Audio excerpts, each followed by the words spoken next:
Salut à tous, bienvenue dans cette nouvelle vidéo. On va évoquer l'actualité mercato qui est très très riche en ce vendredi 5 janvier. Nono est avec nous, salut Nono.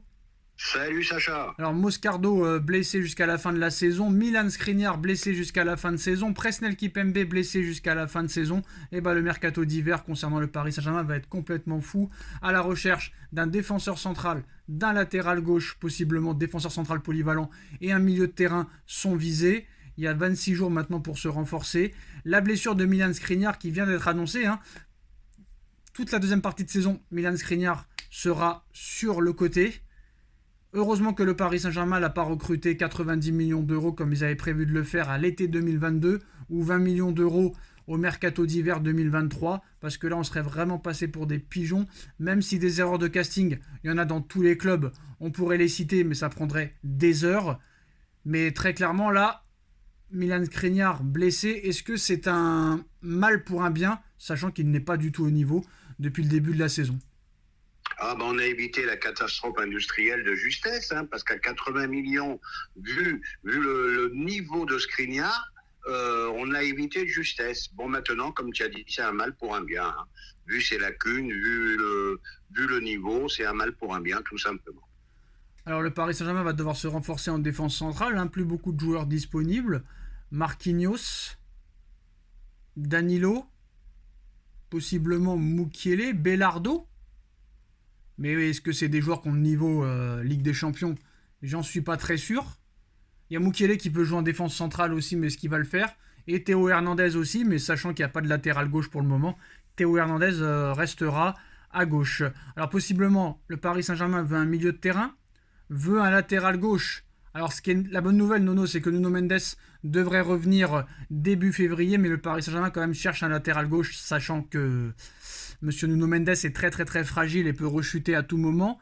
Donc un latéral gauche pour possiblement remettre Théo Hernandez dans l'axe, un défenseur central supplémentaire et un milieu de terrain. Alors Nono, sachant que là le mois de janvier va être assez calme, on va évoquer les dernières informations mercato. Alors concernant le défenseur central, il y a plusieurs pistes. Il y a Clément Lenglet d'Aston Villa, mais on voit mal comment Aston Villa, qui joue le titre en Première Ligue, va le laisser partir. On a aussi Raphaël Varane de Manchester United qui veut s'en séparer. Et on a aussi la piste Scalvini à l'Atalanta Bergame. Quel serait le meilleur choix entre les trois pour le Paris Saint-Germain, ou peut-être un autre défenseur central? Faut chercher ailleurs, Sacha, je vais te dire pourquoi. Pour moi, Varane, il est bouilli de chez bouilli. L'anglais, on a vu ses limites, et je pense que ça apporterait pas un plus à la défense. Ouais, Clément Lenglet, je pense que tu regardes pas les matchs d'Aston Villa cette année, parce que cette année c'est un rock, Clément. Et il reporte de l'Euro, je pense. Alors écoute, c'est que je suis pas assez Ouais, Aston non, Villa. ça le problème, c'est comme les médias, les grands professionnels là. T'écoutes l'autre, le 11 type, c'est les 11 meilleurs joueurs du monde, c'est 11 Algériens. T'écoutes Didier Roustan, les 11 meilleurs joueurs du monde, c'est 11 meilleurs joueurs argentins. Ils regardent pas les matchs et ils se permettent de donner un avis. Cette année, Aston Villa, je sais pas si t'es au courant, Nono joue le titre en Première Ligue. Clément Lenglet, titulaire indiscutable. Donc ça veut dire quelque chose quand même. Donc à un moment donné, faut se renseigner. Faut se renseigner, je suis d'accord avec toi. L'anglais, peut-être qu'il fait une bonne saison à Aston Villa cette année. Bon, n'oubliez pas qu'il était en échec quand même au Barça. Moi, je le trouve pas exceptionnel. Enfin bref. Tout le Barça est en échec, mais bon, c'est pas grave. Donc aucun des trois alors? Non, aucun des trois, moi. Là, il n'y a aucun des trois pour moi, personnellement, attention. Pour l'instant, c'est les prochaines pistes du PSG. Il n'y a pas de nouvelles pistes pour le moment. On va passer aux autres infos. Alors là, il y a eu quelques bombes qui sont sorties aujourd'hui. Et en plus de ça, il y a beaucoup de presse française là qui vont se faire mal au dos, sachant qu'ils n'ont aucune crédibilité. Alors, la première information, c'est hier soir, le président du club équatorien Barcelona SC, le PSG a formulé une très grosse offre pour Alen Obando, avant-centre de 17 ans, annonce le président de Barcelona SC hier en conférence de presse. C'est lui-même qui en a parlé au micro de Jugada, c'est un média équatorien. Selon lui, Paris est fortement intéressé par le joueur. Alors c'est un attaquant. Alors j'ai l'impression là, Nono, que maintenant, depuis que Paris a viré Verratti, Messi, Neymar, Di Maria et compagnie, Là, je crois fortement que le Qatar en a eu vraiment marre de toutes les critiques aussi sur le PSG bling bling. Et là, je pense qu'ils veulent vraiment faire l'extrême contraire pour provoquer peut-être autre chose. Ah ben là, ils sont sur une politique de jeunes, je dirais même de très très jeunes, de pari sur l'avenir. Bon, ben le problème, ce petit-là de 17 ans, il paraît qu'il est exceptionnel. Est-ce qu'il sera, disons, fiable de suite? Ça, j'en sais rien. Bon, ben c'est un changement de politique total. Et ben il faut y aller, il faut y aller, il faut y aller. Moi, je crois en ça. Alors avant de parler des très grosses infos qui vont suivre, j'ai bien aimé ce qu'a fait Luis Enrique aujourd'hui, qui a décidé de convoquer plusieurs titis parisiens pour les confrontations avec l'équipe A, l'équipe type, les professionnels. Ça c'est bien, j'ai l'impression que Enrique, s'il voit un titi qui est capable de jouer, tu vois Belardo, hein, on pensait qu'il allait mettre 3-4 mois à jouer, il a joué direct, potentiellement titulaire dimanche en Coupe de France. Donc peut-être que Enrique va faire quelque chose que d'autres n'ont jamais fait, qui n'ont jamais eu vraiment les couilles de faire. Ah ben on pense qu'on veut d'Enrique, mais il fait bouger quand même beaucoup beaucoup de choses. Voilà, c'est lui le patron, c'est lui qui décide. Et ben c'est vraiment ce qu'il fallait au PSG. Hein. Alors, concernant Kylian Mbappé, Nono, alors l'équipe a sorti plusieurs informations, et pas des moindres. Alors la décision de Kylian Mbappé dans un premier temps pourrait avoir des conséquences en interne, comme à la direction sportive aujourd'hui, pilotée par Luis Campos. Donc c'est-à-dire que si Mbappé part, sûrement que Campos partira aussi. Alors pour le Paris Saint-Germain, selon l'équipe, Kylian Mbappé a toutes les cartes en main pour décider de son avenir. Paris pense encore qu'une prolongation est possible, mais est prêt à tous les scénarios. Le PSG a un plan avec lui et un plan sans lui. Et pour finir, de l'article de l'équipe, le Real Madrid a bien fixé une date butoir au clan Mbappé pour avoir une réponse, à savoir la mi-janvier. Ce calendrier n'est pas forcément pour déplaire au PSG et aux joueurs, qui veut vite régler l'affaire. Donc le feuilleton Mbappé pourrait se terminer plus vite que prévu, Nono. Moi, sachant que je reste sur ma position, hein, Nono. Hein. Sachant que on se propose 26 millions d'euros, la prime à la signature de 130 millions du Real ne suffira pas. L'année prochaine, son salaire passerait de 72 à 75 millions d'euros, 200 millions de primes en 2 ans. Franchement, honnêtement, hein, si Mbappé décide de quitter le PSG pour aller au Real et toucher les émoluments qu'il a prévu de lui donner le Real, moi j'applaudirais et je me lèverais.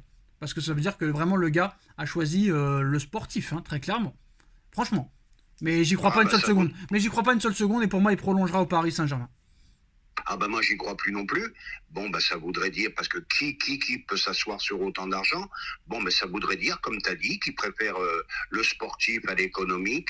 Bon ben écoute, moi c'est un dossier où tout peut arriver, hein. Tout peut arriver, mais je suis quand même sceptique. Je vois pas grand monde s'asseoir sur autant d'argent. Et tu crois vraiment que si d'ici le 15 janvier Mbappé ne répond pas au Real, le Real laissera tomber définitivement et ira sur Haaland? Parce que c'est ce que tout le monde dit, hein. C'est vraiment vrai? Moi j'y crois pas. Moi j'y crois pas, moi. Toi, tu crois pas, mais moi je dis que c'est possible. Donc ça veut dire, Nono, que le 16 janvier, Pérez dira c'est terminé, Mbappé nous a pas répondu, donc nous on met fin au feuilleton Mbappé. C'est ce qui va se passer.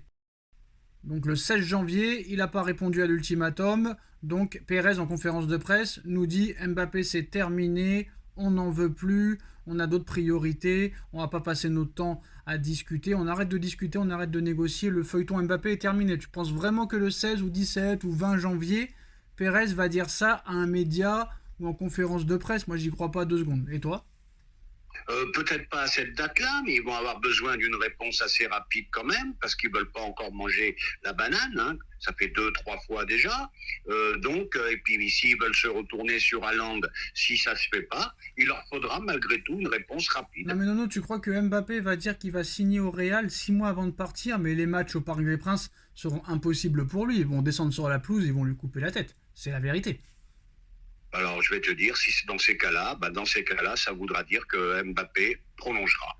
Non mais t'imagines, Nono, Mbappé qui dit qu'il va au Real avant la deuxième partie de saison. Mais tu te rends compte l'effervescence dans le stade? La tension? Ça peut possible. Ah bah ça ferait une tension pas possible au Parc des Princes, on est d'accord là-dessus. Après, c'est possible que, voilà, par message, ça reste privé, je viens au Real, mais on le dit pas, on le dit à personne. Après, la presse, c'est des fouines, hein, donc dur d'éviter la presse quand même. Hein. Ben, dur d'éviter la presse, ça peut être, il peut y avoir des fuites, hein, ça peut se C'est savoir. pour ça. Donc ça peut être fait en sous-marin, tu n'as pas tort, ça peut être fait en sous-marin, mais je pense que malgré tout, ils auront besoin d'une réponse rapide. Alors Nono, alors hier soir ça a été un peu la guerre de la presse, mais bon, là je pense que ce gars-là, il va être définitivement enterré et sa crédibilité va en prendre un coup. Alors hier soir on nous annonçait Nono très clairement que Bruno Guimaraes est la priorité du Paris Saint-Germain au milieu de terrain cet hiver, selon ESPN Brésil, en attente d'autres confirmations. Et monsieur Saber Defarge, qui était à RMC avant et qui est maintenant à l'équipe, qui nous a fait croire que c'était un choix personnel de quitter RMC pour aller à l'équipe, alors que c'est RMC qui l'a dégagé. Hein. Lui, c'est le gars qui avait dit que Messi prolongerait au PSG, il est parti, que Neymar allait rester, il est parti, que Verratti allait rester, il était parti. On le voit presque jamais dans l'équipe. Et hier, il a démenti l'information de ESPN Brésil comme quoi Guimaraes serait la priorité du Paris Saint-Germain en nous expliquant que malheureusement le PSG ne cible pas du tout Bruno Guimaraes. Voilà, monsieur Abdellah Boulma. Mais une source très très très très sérieuse, peut-être l'une des plus sérieuses du monde, il ne parle presque jamais, Nono, mais quand il parle, c'est très sérieux. C'est vrai que c'est un Brésilien, mais c'est lui qui avait annoncé que Neymar allait quitter le Barça pour rejoindre le Paris Saint-Germain. Il avait dit aussi que Messi ne prolongerait pas au FC Barcelone et qu'il y a de grandes chances qu'il aille au Paris Saint-Germain, même si moi je l'avais dit aussi, mais bon, lui il a vraiment la carte de presse. Et là aujourd'hui, Marcelo Blecher annonce que le PSG veut absolument et réellement recruter Bruno Guimaraes cet hiver, annonce Marcelo Blecher. La négociation dépend du feu vert du joueur. Paris s'est renseigné auprès de Newcastle, clause de 116 millions d'euros, payable en 3 fois. La vente peut être intéressante pour le club anglais, qui ferait face à des problèmes dus au fair play financier.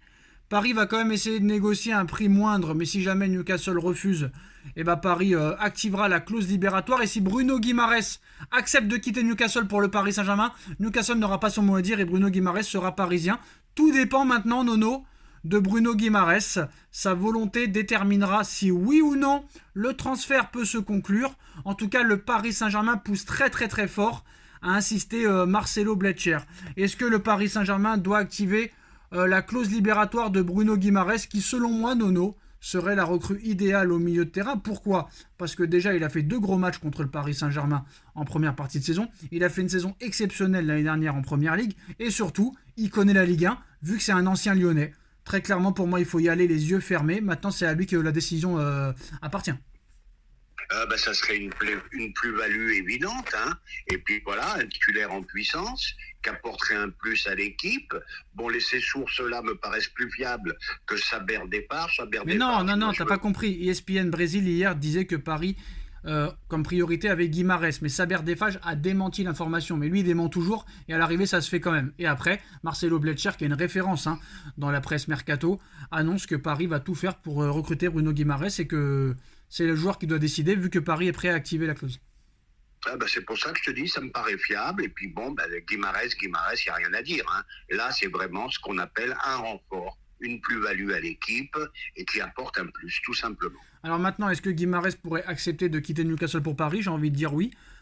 Paris a toujours eu la fibre brésilienne. Je pense qu'en plus de ça, il sera titulaire indiscutable avec Luis Enrique. Ligue des Champions à jouer. Il connaît la Ligue 1, donc pas de problème pour s'acclimater. Et en plus de ça, Newcastle éliminé de toute compétition européenne. J'ai bien dit de toute compétition européenne. Et en plus, en Première Ligue, seulement 9e. Donc je pense que là, il y a un challenge pour lui à aller chercher. Donc moi, ce transfert, si vraiment Paris a décidé de payer la clause, moi j'y crois dur comme fer et je pense que Guimaraes pourrait accepter. Ça serait une bonne nouvelle, tout simplement. Et puis, si vraiment la proposition a été faite, je veux te dire, il n'y a pas longtemps à hésiter. Hein. On ne va pas comparer pas la ville de Paris, je ne parle pas football, la ville de Paris est quand même plus attractive que Newcastle, où il pleut toute l'année. Ouais, mais ça, c'est pas forcément un plus pour le PSG. Hein. Au contraire. Alors, on va y aller maintenant au niveau sportif. Newcastle, saison très moyenne, 8e ou 9e en Première Ligue. Le PSG qui a tout à jouer. Donc, voilà, ça serait un très, très beau challenge. Oui ou non, est-ce que Paris doit activer la clause ? Il faut y aller, Est-ce que tu penses que Guimarães peut accepter? Ben, je pense que oui. Donc voilà, donc là très clairement, tu aurais un milieu de terrain renforcé. Et moi honnêtement, je pense que si Paris prend Bruno Guimarães par exemple, qui prenne un latéral gauche et un défenseur central, et qu'on ait la chance avec les blessés, je pense qu'on peut faire quelque chose. Voilà. Après, plus facile à dire qu'à faire. Mais Bruno Guimarães, je pense Ah, qu'il faut y aller les yeux fermés. ben Guimarães peut y aller les yeux fermés, comme tu as dit, le retour de Nuno qui peut se faire plus vite que prévu. Donc, il y a beaucoup de choses qui feraient que Paris aurait de grandes chances. Donc on va voir dimanche déjà en Coupe de France, on verra les prochains matchs. Voilà les postos, c'est l'information de cette journée. Le Paris Saint-Germain, très actif pendant ce mercato hivernal. Alain Obando, l'équatorien, Paris a fait une énorme offre, confirme le président de son club. Et Paris va tout faire pour pousser et recruter Bruno Guimarães. Dites-nous en commentaire ce que vous en pensez, on like, on partage, on commente, on s'abonne. Merci Nono d'avoir été là et on se retrouve très vite pour une nouvelle vidéo. Tchuss. Merci Sacha.